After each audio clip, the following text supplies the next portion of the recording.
90 pounds of steel. That's what a knight carries into battle. And here's what almost nobody knows.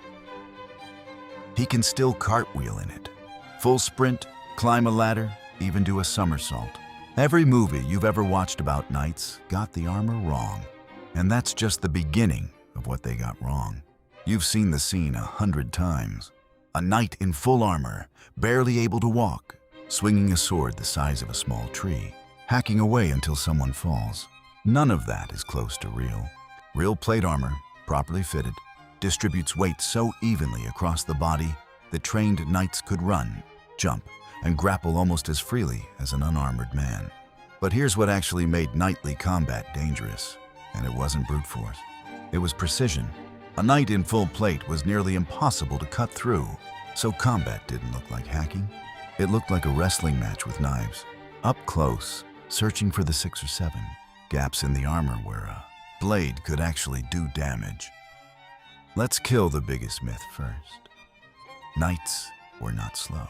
A full suit of well-made plate armor weighed between 45 and 60 pounds. Spread across the entire body, shoulders, hips, legs, not dumped onto one spot like a heavy backpack.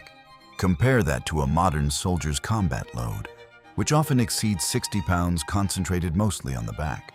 Historical reenactors in accurate plate armor have run obstacle courses, climbed ladders, and even performed forward rolls on camera. The weight wasn't the problem. Heat exhaustion was.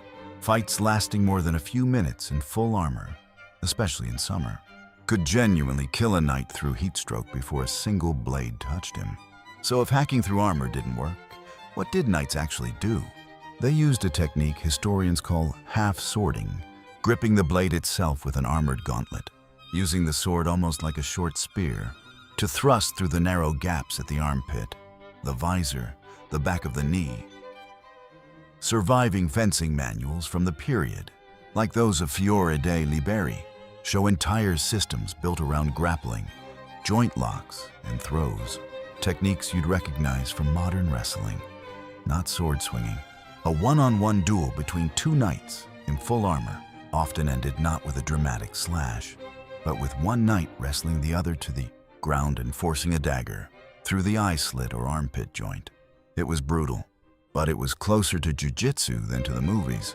But single duels were rare. Most knights experienced combat inside something far more chaotic. A shoving, screaming mass of hundreds or thousands of men, where you often couldn't see more than a few feet in any direction. Visibility inside a closed helmet was already limited to a narrow slit. Add dust, blood, and the deafening noise of thousands of men and horses. And most knights weren't fighting a single opponent in a clean duel.